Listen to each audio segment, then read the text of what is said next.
45 minute में landing का ये पूरा ऑपरेशन 4 चरणों में किया जाएगा। और ये 4 चरण क्या है, आइए पूरे पाई चार्ट के जरिए, ग्राफिकल रिप्रेजेंटेशन के जरिए आपको बताते हैं और राघवन इसे और अच्छा ब्रीफ कर पाएंगे।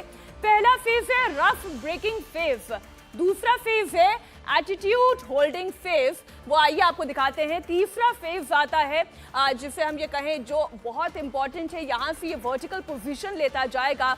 तीसरा फेज जब फाइन ब्रेकिंग फेज, जहां पर चंद्रयान 2 हमारा मिशन फेल हुआ था, ये वही फेज है, ये बड़ा क्रूशियल स्टेप है। और उसके बाद फिर जब लैंडिंग फेज होगा, जब पूरी तरीके से रोवर माफ कीजिएगा हमारा चंद्रयान जो है लैंडर वो वर्टिकल हो जाएगा, ये आखिरी फेज टर्मिनल डिफेंट फेज। तो इस पर हम जरा डिटेल में बात करते हैं। सबसे पहले आप इधर आ जाएं राघवन। हम जब रफ ब्रेकिंग फेज कहते हैं तो लेमैन को यानी आम दर्शक को जो बात समझ में आए वैसे आप समझाएं।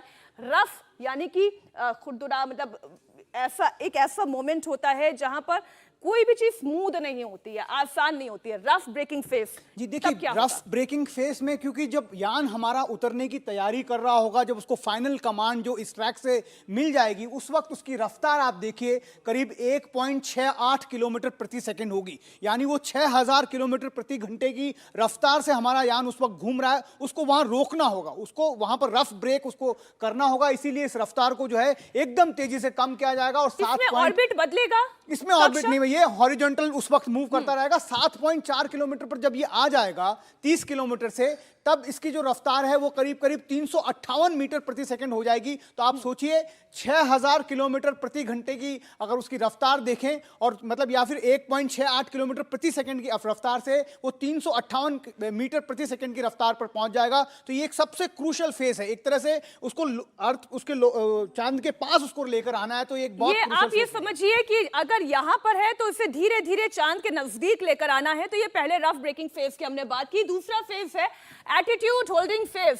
अब जो आम दर्शक है वो ये कहेंगे एल्टीट्यूड तो हमने सुना था साहब, ये एटीट्यूड होल्डिंग फेज क्या है? कौन सा एटीट्यूड दिखा रहा है हमारा विक्रम लैंडर? जी देखिए, ये एक बहुत ही खास टर्म जो है इसरो के वैज्ञानिकों ने इसको दिया है। एटीट्यूड यहां पर हमें उसको वैज्ञानिक टर्म में समझना होगा, क्योंकि उसका जो पोजीशन है उस वक्त वो हॉरिजॉन्टल है। आप देखें इस ग्राफ के जरिए भी अगर आपको नजर आ रहा होगा तो विक्रम लैंडर जो है हॉरिजॉन्टली नीचे की तरफ जा रहा है। आप ये अंदाजा लगाइए कि वर्टिकल डिस्टेंस उसका 30 किलोमीटर है, लेकिन जब लैंडिंग स्पॉट पर हम लैंड करेंगे हॉरिजॉन्टली वो करीब 800 किलोमीटर की दूरी तय करेगा। तो इससे आप अंदाजा लगा सकते हैं कि कितना वो हॉरिजॉन्टल है। तो यहां पर एटीट्यूड होल्डिंग फेज में उसके कोण को बदला जाएगा ताकि वो वर्टिकल हो जाए, ताकि लैंडिंग जो है अभी तक आप देखिए जो ये आप देख रहे हैं ये मोशन पूरी तरीके से हॉरिजॉन्टल है। हॉरिजॉन्टल से धीरे धीरे एक आर्च बनाते हुए वो नीचे आ रहा है, फिर फाइन ब्रेकिंग फेज पर आता है। और इस वक्त 175 सेकंड की रफ्तार आपकी रहेगी।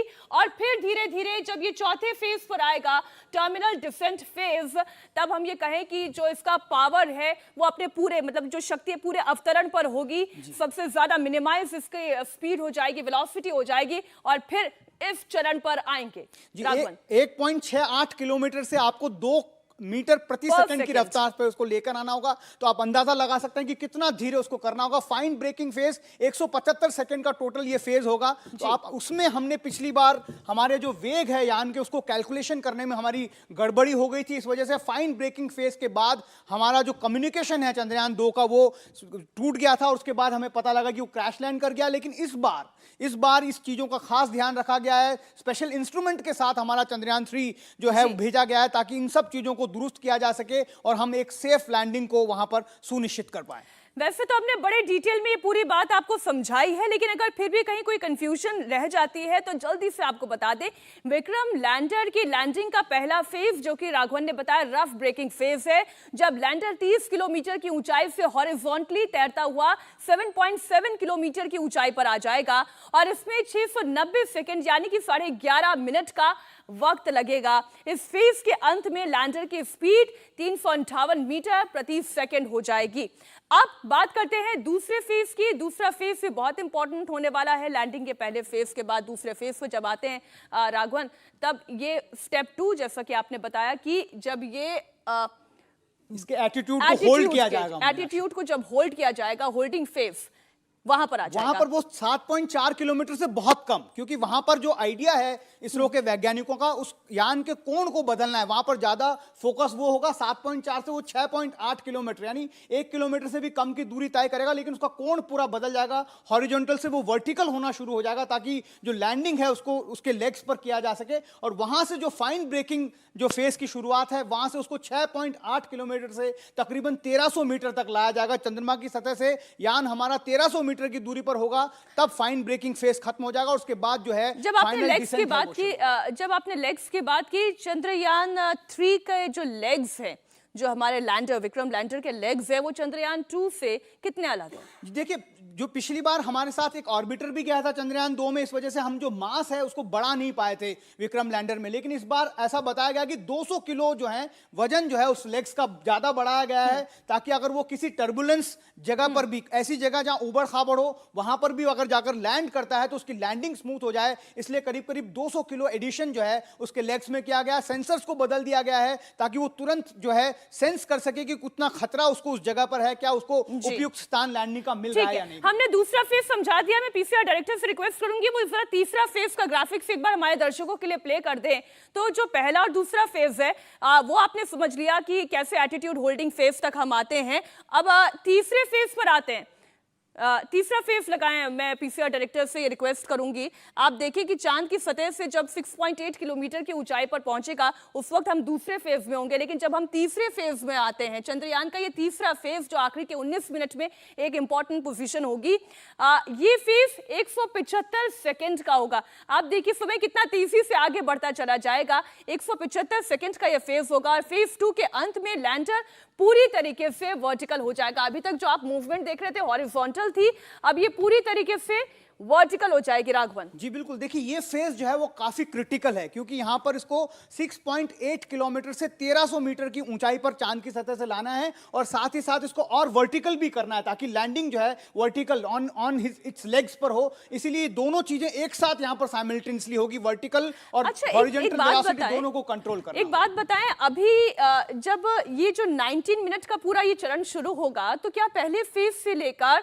4th फेज तक आने में थ्रस्टर्स काम कर रहे होंगे चारों?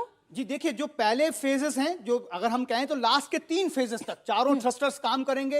800 न्यूटन पावर की इसकी शक्ति है, लेकिन इसको बहुत कम भी किया जा सकता है, इतना कम कि अगर जरूरत पड़े तो इसरो इन थ्रस्टर्स को 50 न्यूटन पावर तक भी लेकर आ सकता है। ये डिपेंड करेगा कि अगला सवाल, ये चारों थ्रस्टर्स एक साथ काम कर रहे होंगे या बारी बारी से काम कर रहे होंगे? पहले 3 चरणों में चारों थ्रस्टर्स एक साथ काम करेंगे, क्योंकि वेग को बहुत तेजी से कम करना है। एक बार जब उसकी जो वेलोसिटी है उसको एस्टैब्लिश कर लिया जाएगा, स्टेबल कर लिया जाएगा, उसके बाद लास्ट जो फेज होगा जिसको हम टर्मिनल डिसेंट फेज कहते हैं, उस फेज में सिर्फ 2 इंजन की मदद से ये हमारा यान जो है वो स्मूथ लैंडिंग करेगा, सॉफ्ट लैंडिंग करेगा। और थ्रस्टर्स को लेकर मैं इससे पहले कि आखिरी चरण पर आऊं, आखिरी फेज पर आऊं, राघवन, ये जब चारों थ्रस्टर्स काम कर रहे होंगे, हम ये मानकर चले, क्योंकि ये जो 19 मिनट का साइकिल जब शुरू होता है वहां से ग्राउंड स्टेशन से कमांड दिया जाना बंद हो चुका होगा और तब आर्टिफिशियल इंटेलिजेंस पर ही यह विक्रम लैंडर काम कर रहा होगा। जी बिल्कुल, सारा ऑन बोर्ड सिस्टम्स, जो मेमोरी जो प्री प्लान्ड है, प्री फीडेड मेमोरी है, उसके ऊपर ये विक्रम लैंडर जो है वो काम करेगा।